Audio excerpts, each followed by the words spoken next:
It's Oklahoma Weekly Update on Coffee with Democrats with hosts Scott Hamilton and Kevin Dawson.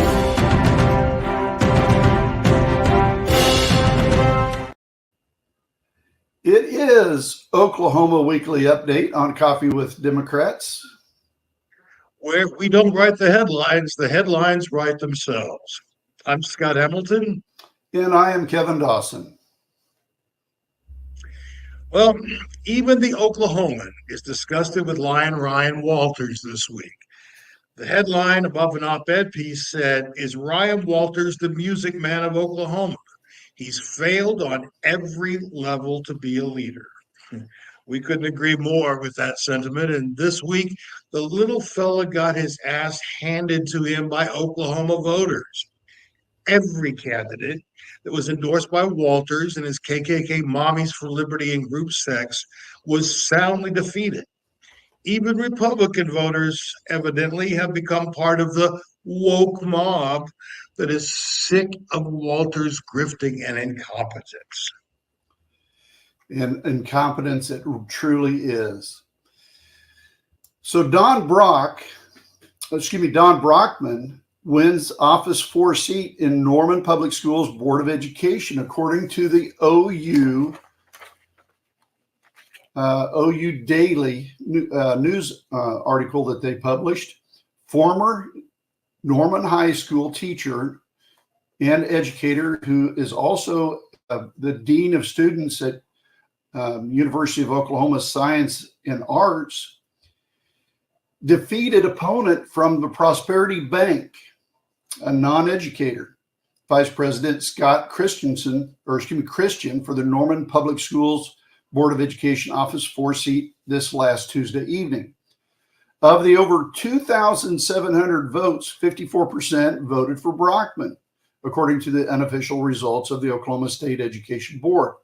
When asked, Christian did not respond to OU Daily's request for comment.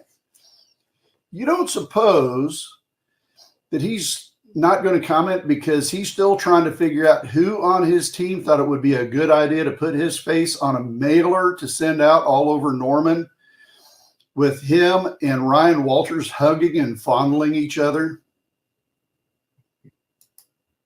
Speaking of losses for Republicans, Kevin, America's worst governor was kicked in the butt by the Oklahoma Supreme Court again. And of course, it was related to Oklahoma's indigenous people. At this rate, Oklahoma is going to have to start importing lawyers just to work for Stitt and Walters. Exactly. It's just amazing how we can't go a week without embarrassment. And golly, this next article that I've got is truly an embarrassment. You remember when there was an app out there called Twitter? Now it's called X. And I went out and I found an X article that was published by Moms for Liberty chapter chair from Tulsa County, Oklahoma, Janice Danforth. She says in this picture, Moms for Liberty, Oklahoma leadership, and Ryan Walters, superintendent, make a great day. Us joyful warriors. Oh, my Lord, what a bad choice of words. Posting a picture of her and a few others embracing Walters. One of the moms has a T-shirt that says, "We do not co-parent with the government," yet they're all hugging it up with Ryan Walters, who is a government official. This has me wondering, if they don't co-parent with the government, why are they posing with a government official? But we did receive confidential information from our Coffee with Democrat moles, and we found out that this is code for Moms for Liberty committee meetings showing their feet in the bottom of the bed. Oh, my Lord. And count the feet, that's more than two people, I should say. Anyway, we got more information that was sent to us from this article too, that of course, their joyful warriors means something else. And we found out exactly what that is code for. Oh my Lord. That is Ugh. just, that is amazing. Orgy at 10 p.m. at Janice's house. And then again, it wasn't over. We got more information from this meeting. And this one was really a juicy tidbit that was sent to us again by our moles on Coffee with Democrats. Oh my Lord. Book burning, wife swap, and BDSM orgy. My guess is that they probably rushed through the book burning to get to the other parts of their agenda, Kevin. Oh my Lord. More Lion Ryan Walters news. He was so infuriated that Trans Day of Visibility fell on the same day as Easter, he got his panties in a knot. Instead of spending a joyful day with his family as a dad should, he tried to out-Trump Trump with his incessant whining tweets about how Dems hate Christians. No, Ryan, we don't hate Christians. We hate hypocrites. And especially hypocrites like Lion Ryan, who probably had to leave his family to go out to his mommy's for three-way six Liberty van in order to do his texting. Oh my goodness. So we had another incident. Again, we can't go a week in Oklahoma without embarrassment by our Republican leadership. But this one didn't start in Oklahoma, but it did come home to us. So a Michigan evangelical mega church volunteer and the associate pastor's son, Brandon Saylor, he has been sentenced to 5 to 15 years in prison for raping 4 children under the age of 13 years old.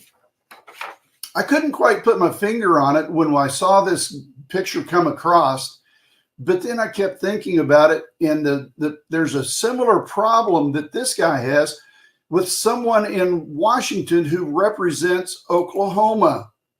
Oh my goodness. And again, there's something to do with the GOP and the mega pastors and 13-year-olds. There's something about them that they are just crazy about.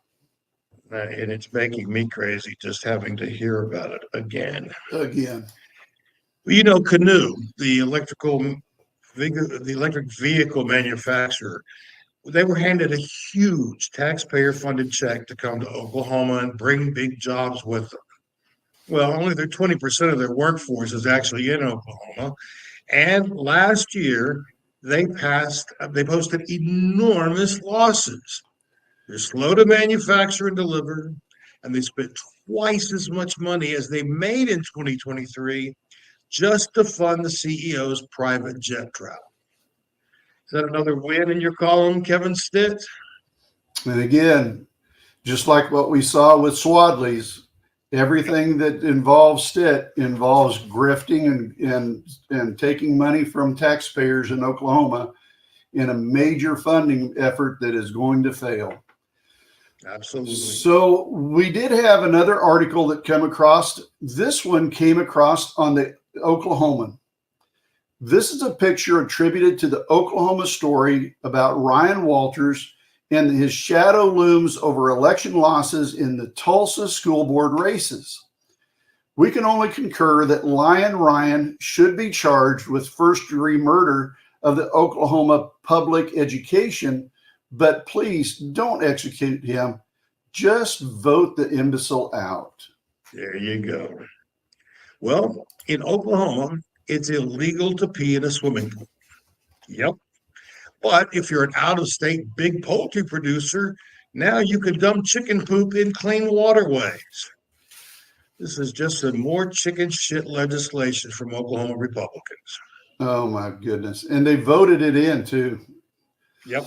So we've got another article here. When John Crescent began knocking doors and talking to voters last August in his bid to remain Tulsa's District 5 school board representative, he had his pitch locked and loaded, ready to go.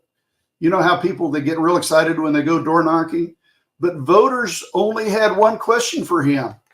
Do you support Ryan Walters? Walters, the state superintendent of public instruction, has been called Oklahoma's culture warrior in chief as he flirted with groups like Mommies for Liberty and Libs for TikTok founder Chaya Raichik. And in Tulsa, he had found his biggest battleground. However, Croissant said when he talked to people, they would ask, do you support Walters? He, in fact, would push back against them and say he does not support him in local education and Walters' interference in local education. And as soon as I said that he would not support Walters, all of the people at the door said, you've got my vote. Well, the people of Tulsa and Norman slammed the door on old Lion Ryan. So, you know, the dude down in Norman who was so excited to be endorsed by old Lion Ryan, he actually put this picture of them together on both sides of the flyer. There is no substitute for having educators in an education system. He didn't get the message. The night is darkest just before the dawn. You remember that song, right? Oh, yeah. In this case here, dawn rose brightly in Norman. And I'm talking about Yes, Don it did, Brockman. and yes, she did. That's right. Well, we don't write the headlines. The headlines write themselves. Until next So until week. next week, an Oklahoma Weekly Update on Coffee with Democrats. I'm Scott Hamilton. And I'm Kevin Dawson. Thanks so much for joining us.